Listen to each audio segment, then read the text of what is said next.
Hey, you guys and Shutez cats out there. Welcome to Unit 3, Population. So this is Section 1 of Notes.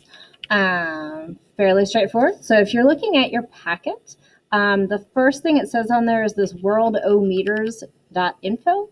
And so I would go ahead and pause the video and just make some guesses on what you think the world population is right now, and the net population and everything for the next page. So go ahead, pause. Make some guesses and then unpause, and I'll show you some answers. Okay, did you pause? Hopefully you paused. All right, so let's go to the answers. So right now, current world population, you can watch it go up.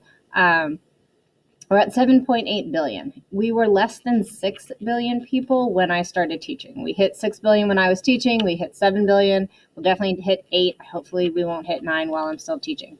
But you can see births this year, births today alone. Happy birthday, everybody. Deaths this year, deaths today. Net population growth this year, we've definitely increased by a couple million people. Net population growth today. So between births and deaths, we're increasing. We've got another 100,000 humans on this planet. Public healthcare expenditure today. Public education expenditure today. Public military expenditure today, just in case you wondered how much of your tax dollars were going to different things. Cars produced this year, bicycles produced this year, and from when you watch this video to when you go and check yourself, it could have changed, because obviously these numbers are still going up. Computers produced, new book titles published. Look at the newspapers, that's awesome. TV sets sold worldwide, cell phones sold today, money spent on video games, oh my lord. Internet users in the world today. Now, if you think of the world population, there's a definite chunk of the world who doesn't know anything about the internet. Emails sent today, half of those were sent to me. Blog posts written today, tweets sent today, Google searches today. Well, how else are you guys going to do your homework? Environment, this is the amount of forest lost this year in hectares, which is about 2.5 acres. Land lost to soil erosion this year. It's really bad. CO2 emissions in tons. Do you know how much a ton of CO2 is? That's a lot. Desertification this year, so land that was something else and is now a desert. Toxic chemicals released in the environment this year.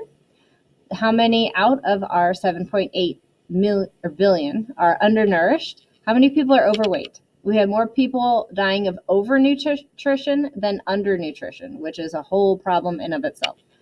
Obese people in the world, and then people who died of hunger today. Money spent for obesity-related diseases in the U.S. today. Gosh, just eat healthy, people. It's not that hard. Money spent on weight loss programs in the U.S. I am in the wrong business. Water use this year. Deaths caused by water-related disease. People with no access to a safe drinking water source. Energy used today from non-renewable and renewable resources. The amount of solar energy just striking the earth. So if you look at what we're using versus the amount of solar energy hitting the planet, we definitely can be using solar energy to give energy to the whole planet. Oil pump today, oil left. Days to the end of oil. We need to leave it in the ground. Natural gas left, days to the end of natural gas. Coal left, days to the end of coal. Health, communicable disease deaths this year definitely increased because of COVID. Seasonal flu deaths so far this year. Get your flu shot. Deaths of children under 5 this year. Under 5 and then the older population are the two most hit in developing countries for death and illness with things. Number of abortions this year.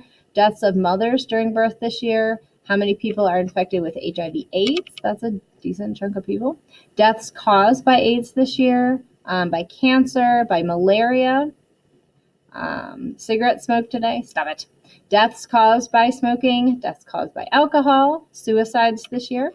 Money spent on illegal drugs this year. I think people are not using the proper ways to cope with things. And road traffic accident fatalities this year. So they weren't all of the things on the list, but it's just kind of interesting to look at. And feel free to go to the website yourself and you can see what the numbers are now. All right, back to this. All right, so I don't like being up in the corner. There we go. So go ahead and flip to the top of page 3. So we have 4 different variables that are going to influence population size. Population can go up if you have more whatevers being born, or you have immigration. And immigration is when something goes into a population. I for into, I for immigration. Population is decreased when you have a death, or emigration, and emigration is when you leave somewhere. So E for exit, E for emigration. That's how I've always remembered it. So the next little section, it's going to walk you through some population density and distribution stuff. So I would pause the video. I would attempt this on your own. I'm going to quickly go through the answers, but not all of them. So I might pause and just check things as you have them. But you will definitely learn a lot more if you pause, attempt it on your own, and then come back to check the answers. If you just blindly copy down the answers, that's not going to really help you at all. So pause and do your work. Okay, did you pause? Hopefully you paused. All right, so let's look. So here we have our population density and distribution. The dots, I think you guys have triangles in yours, represent the individual organisms. The boxes are the areas of the habitat. So if you calculate the area of a single habitat, it is, and they give you 2 and 2. So 2 times 2 is 4. And then consider the dots, arrangement of the dots. So habitat 3 would be a uniform, evenly distributed population. And then 4 is this guy, and this would be a clumped because they're hanging out in groups. So it says fill in the table counting the number of individuals in each habitat and then figuring out the area available per, so you just are dividing. If I have 4 square kilometers and 31 individuals, I get 7.75 individuals per unit area. So here are the answers for that one. I'm not walking you through all that. You guys can figure it out. So which one shows a high population density? Habitat 1. Low would be habitat 2. And then it says draw a vertical line down the middle of each box. And now you're going to count how many in each. And so then you can look, and these are all the numbers. So feel free to pause and copy all this stuff down. And this is kind of a little bit like the quadrat we did before, but then different. So there's questions. I'm not going to walk you through all of these. This is a basic POGIL activity that you might have done your freshman year as well. But this will walk you through all of the answers with population distribution. So pause if you need to and get the stuff written down. For this one, the animals you have are different, but all of the answers are still totally the same. I don't know why the prompts change, but instead of, you guys I think have shark, this is tiger, but it's still uniform distribution with low density because they tend to be territorial and lone hunters. And you guys have antelopes, this is bison, it's still clumped and a high density because they are herding animals. So all the answers are the same, even though the words are different at the beginning. So there's that. Pause, copy down as you need to. So flipping over to page 6, we have some notes. So metapopulation is a spatially distinct populations that are connected by occasional movements of individuals among them using wildlife corridors. So you can have islands or actual things on land, but you're connected in some way by these wildlife corridors, which gives you this metapopulation. So they're having some type of interaction with each other, even though they are spaced out. So that is your metapopulation. We've created land bridges over highways, and it is actually cheaper to use taxpayer money to create something like this than to have to pay for all of the cleanup of all of the roadkill of the animals trying to cross these areas. Animals were smart. If you give them a way to get across, they will go across. They won't use the road. So here's an area between China and India and Nepal where they have a corridor area set up so the animals can get from one nation to the other without being stopped. So sometimes it could be something very simple like a little tunnel for the deer to go through. Imagine how many less deer we'd see on the highway. And even something like crabs. The crabs have figured out like, hey, if we go this way, we don't get squished. So they do that, which I think is pretty nifty.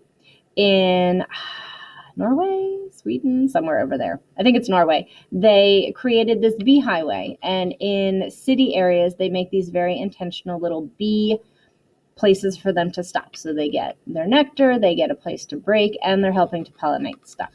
So they're having areas for the bees to take breaks. There's a neat video if you want to watch it on the European Greenbelt.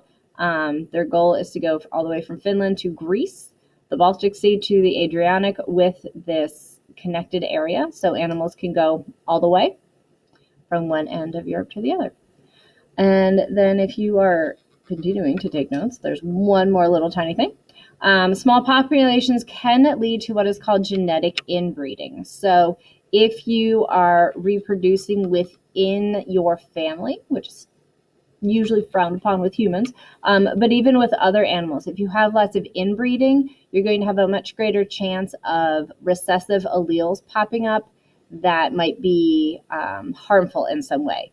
Many of the genetic disorders out there are recessive. So you need a homozygous recessive to have the disorder, which is less common in the general population. But when you start breeding within a family, they're going to have similar genes. So the chance of something negative and recessive popping up goes up a whole lot.